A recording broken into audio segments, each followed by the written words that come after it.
5 বছর আগে যে কোম্পানি আনাস ফেরদৌসের বই ছাপাতে চায়নি, এবার সেই কোম্পানিটাই তিনি কিনে নিয়েছেন।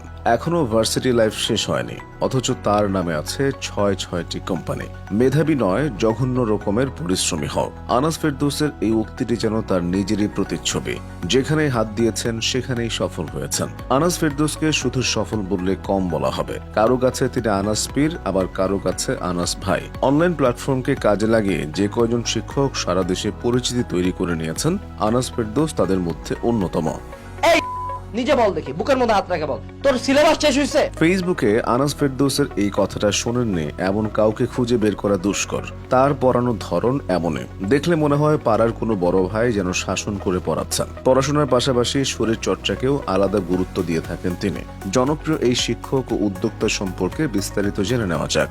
আনাস ফেরদৌস দিনাজপুরের ছেলে। তার পুরো নাম ASM আনাস ফেরদৌস। তার বাবা মোহাম্মদ আব্দুল আহাদ হাজী মোহাম্মদ দানেশ বিজ্ঞান ও প্রযুক্তি বিশ্ববিদ্যালয়ের কীট তথ্য বিভাগের অধ্যাপক, যিনি ডারউইন মতবাদকে ভুল প্রমাণ করেছেন বলে দাবি করেন। ছাত্র হিসেবে আনাস ছোট থেকেই পরিশ্রমী এবং মনোযোগী। পড়াশোনার পাশাপাশি বিজ্ঞান, কেমিস্ট্রি, বায়োলজি, ফিজিক্স সহ নানা অলিম্পিয়াডে সেরাদের সেরা হয়েছেন তিনি।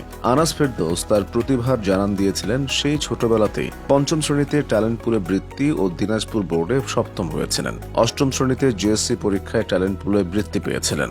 এরপর দিনাজপুর জেলা স্কুল থেকে SSC এবং দিনাজপুর সরকারি কলেজ থেকে HSC পাশ করেছেন গোল্ডেন GPA 5 নিয়ে। 2018 সালে HSC পরীক্ষায় দিনাজপুর বোর্ডে প্রথম হওয়ার পাশাপাশি রেকর্ড সংখ্যক নাম্বার পেয়ে সারা দেশে 2য় স্থান অর্জনের কৃতিত্ব লাভ করেন তিনি। বিশ্ববিদ্যালয়ে ভর্তি পরীক্ষাতেও তিনি সফলতা দেখিয়েছেন। যে বিশ্ববিদ্যালয়ে পরীক্ষা দিয়েছেন সর্বোচ্চ সাফল্য পেয়েছেন। বাদ যায়নি মেডিকেলও। ডেন্টালে ভর্তি পরীক্ষায় 3য় হয়েছিলেন তিনি। চান্স পেয়েছিলেন ঢাকা ডেন্টাল কলেজে। মেডিকেল ভর্তি পরীক্ষায় 332তম হয়ে সুযোগ পেয়েছিলেন স্যার সলিমুল্লাহ মেডিকেল কলেজে। আর্মি মেডিকেল কলেজে ভর্তি পরীক্ষায় 13তম হয়ে চান্স পেয়েছিলেন চট্টগ্রাম ক্যান্টনমেন্টে।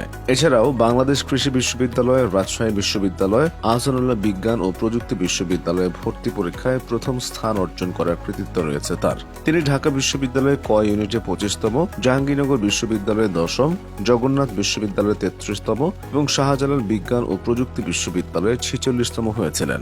সেই সাথে রাজশাহী প্রকৌশল ও প্রযুক্তি বিশ্ববিদ্যালয় তথা রুয়েটে 31তম, খুলনা প্রকৌশল ও প্রযুক্তি বিশ্ববিদ্যালয় বা কুয়েটে 62তম, ইসলামী ইউনিভার্সিটি অফ টেকনোলজিতে তথা IUT-তে 45তম এবং বাংলাদেশ প্রকৌশল বিশ্ববিদ্যালয় তথা বুয়েটে 268তম স্থান অর্জন করেছিলেন। সব বিশ্ববিদ্যালয় ছেড়ে শেষমেশ বুয়েটকে বেছে নিয়েছিলেন আনাস।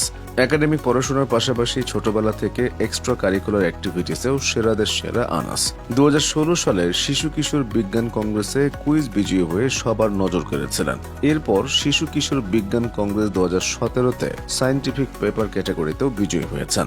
এছাড়া A2I কর্তৃক আয়োজিত স্টুডেন্টস ইনোভেশন ক্যাম্পে প্রথম স্থান অর্জন করেছিলেন। এত কিছুর পরেও আনাস দাবি করেন তিনি খুব মেধাবী কেউ নন, বরং তার সব সফলতা এসেছে কঠিন পরিশ্রমের মাধ্যমে। তাই নিজের চেষ্টা করেন শিক্ষার্থীদেরকে বাস্তবিক জ্ঞান দিতে।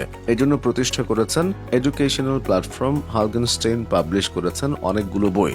তবে বিভিন্ন সময় নানান ইস্যুতে প্রতিষ্ঠানটি নিয়ে সমালোচনা হয়েছে, কিন্তু আনাস সেসব পাত্তা দেননি। তিনি ভালো করেই জানেন আলোচনার সমালোচনায় পরিচিতি এনে দেয়। হালগেনস্টেইনের ক্ষেত্রেও তাই হয়েছে। সঠিক গাইডলাইন হতে পারে একজন শিক্ষার্থীর সফলতার চাবিকাঠি। সেই কাজটাই নিখুঁতভাবে করে যাচ্ছেন শিক্ষার্থীদের প্রিয় আনাস ভাই। অনেকের মতে তিনি শিক্ষকতার সংজ্ঞাটাই পাল্টে দিয়েছেন। তিনি বড় ভাইয়ের মতো পড়ান বলেই শিক্ষার্থীদের ভয় দূর হয় এবং আত্মবিশ্বাস তৈরি হয়। উদ্যোক্তা হিসেবেও তিনি সমান সফল। যে বয়সে সবাই চাকরির পেছনে ছুটছেন, সেই বয়সে আনাস চাকরি দিচ্ছেন।